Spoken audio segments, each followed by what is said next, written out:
mga kalapatids, what's up sa inyo? Nagbabalik na naman ang Team Chambalero Brothers. So yun mga kalapatids, update tayo dahil naikarga na natin yung dalawang ibon natin, Piplap at Balogan. Ang dream race dito sa Nueva Ecija, grabe, instawid dagat yun. So yun na yung pinakamatinding karera dito sa Nueva Ecija. Pero may mas matindi pa pala ron. Pagkatapos na tong Piplap, so yung last lap namin, 6 lap, is Javier Leyte. Grabe.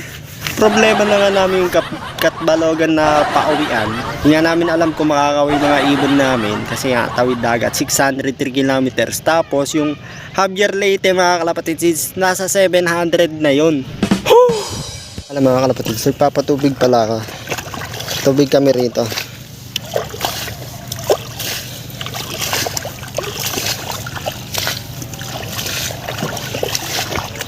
Kahapon nga, doon kami nagpatubig, doon sa dulo. Ayan, isang araw kami ron. Isang araw kami nagpatubig. Ayan pala si kuya, nagsasakate. At si tatay, ayun. Mamaya titignan natin kung ano yung ginagawa niya ron. Grabe.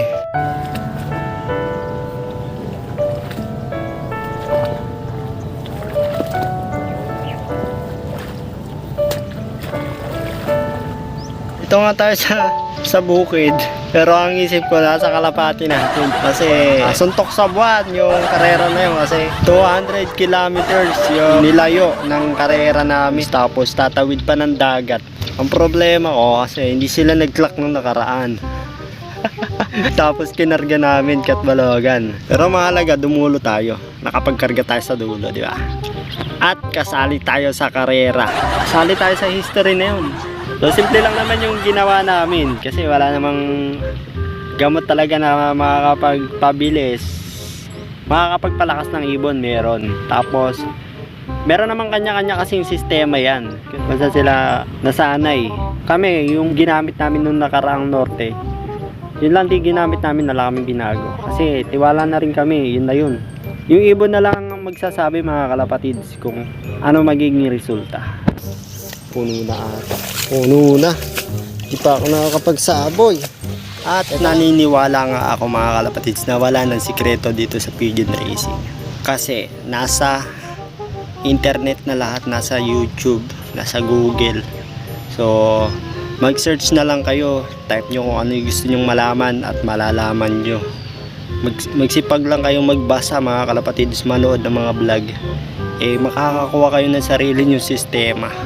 And I believe wala na talagang sikreto kasi kahit kami nag-search lang din kami at saka merong mga taong tumutulong sa amin at nagtutugma-tugma rin naman yung mga na-search natin, mga napanood natin. Ayan, proning mga kalapatids, si tatay nagpa-proning ng yung kalamansi natin.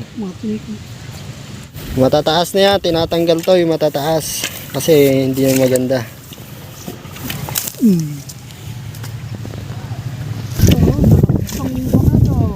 Malakas ka kayo patabayan.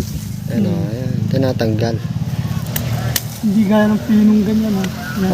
Ito na yung mamumunga. Ayan, bilog na. Yung mga sumobra sa taas, tinatanggal. Ayan o. Ayun o. Ayan, matatangkad, tinatanggal. Yun o, bilog na. Mahala. Sikreto, ang ginagamit lang namin mga kalapatids, Supra pills tsaka yung imported na DMG pang kabayo. Ginamit namin sa kondisyon ng fifth lap. Pero simula first lap, di ba? Yun yung ginamit namin. Di nga nag-clock. Ano na lang. Hindi, yun din yung sistema nung napa-champion natin nung norte. Tapos 4 yung superset natin. Yun din yung sistema ginawa namin. Nasa ano na lang talaga, panahon yung sitwasyon. Hindi.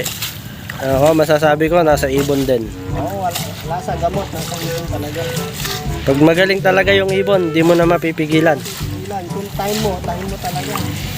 Pero pagka ibon na ano lang, Kasi pag sumobra ka sa wala. gamot lalong madidisgrasya Di malalaman natin sa bukas. bukas hapon.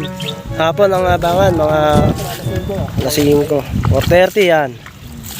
Daybird, dalawa. Wala kinakabahan yan. Paano ka bang kakabahan? Butas na yun, ibon mo. Wala sa amin yung pressure ngayon mga kalapatids doon sa mga live. Anton, sigurado mga katetels na yung mga yun. Layo. Good luck sa atin mga sir. Grabe, ganda ng karera ngayon. Talagang malayo. Mas matindi yung last lap of year later. Long distance talaga. Hindi ko, kasabay pala yung kila shoutout kila Madam Kim Cam, magkakasama Ay, pala yun, yung ibon natin. Sabay pala yung re-release doon, no? Katbalogan, Summer. Maraming clubs Yes. yung magkakasama. Abangan natin sa Sabado saka sa Linggo kung makakapagpauwi tayo. 2 ibon yung kinarga.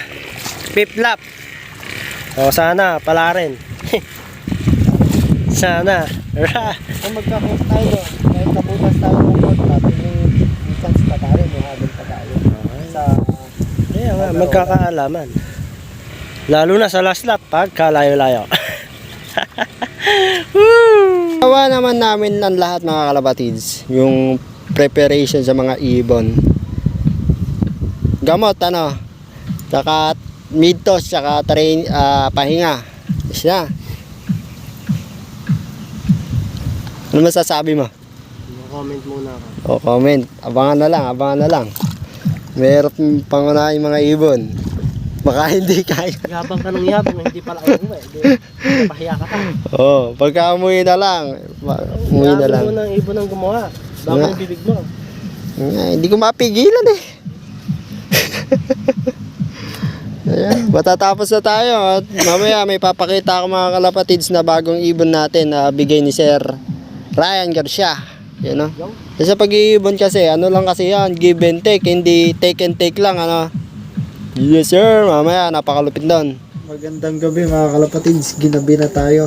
Grabe, napakalamig. Ginabi tayo sa pagtitiklop ng hose na ginamit namin sa pagpapatubig tsaka pag-akyat ng makina. Grabe, napakalamig. So ito pala yung sinasabi kong isang ibon natin na galing kay Sir Ryan Garcia. Ayan, gatebird sa atin. So hindi ko inaasahan kasi nag-lock visit ako sa kanila. May dinala tayong ibon doon. Nakipag-coverage tayo sa kanya. Hindi ko inaasahan. Pinauwihan tayo isang young bird. Oh, napakaganda. Ang malupit pa rito mga kalapatids. Bali kapatid to ng mga clacker nila ng Katbalogan. Tawid dagat. Full siblings to. Ang line pala na to is Basra. Nakakross sa Florison mga kalapatids. So, ayos. Gandang ibon. Oh. So, ililipad natin to ng norte mga kalapatids. Ayan. Pinatesting sa atin ni Sir Ryan. Gandang ibon, grabe. Salamat sir. O, sa pag-iibong pala, give and take lang yan. Hindi lagi daw. Hindi puro take na take eh. Kailangan marunong kang makibagay sa mga kalapatids para maging maganda yung relationship nyo bilang puncher. O ayan hindi ko inaasahan mga kalapatids. So huwag kayong mag-alala pala, meron tayong parapol. Abang-abang kayo. Dito tayo sa YouTube ngayon, mag-a-active kasi konti lang tayo rito. So yung mga tunay na supporter natin dito sa YouTube, kayo ang may chance, malaki chance nyo kasi konti lang tayo. Maswerte ka kasi umabot ka dito sa dulo ng video. Lahat lang ng tumatapos ng video natin, sila lang ang nakakaalam mga kalapatids na meron pala tayong pag-ibig. Oh, ayun pala mga kalapatids, na-encode na yung mga ibon natin. Tuloy na bukas ang release ng piplap natin, Katbalogan mga kalapatids. Andun na yung mga ibon. So nagsend na rin yung club na pinakain na yung mga ibon kaninang maga at nakaino para may lakas silang lumipad bukas. Pero bago i-release kasi yon, ang alam ko papakainin ulit sila tsaka paiinumin bago i-release. So update na lang bukas mga kalapatids dahil sana makapag-clock tayo. Kinakabahan na ako. Good luck sa atin.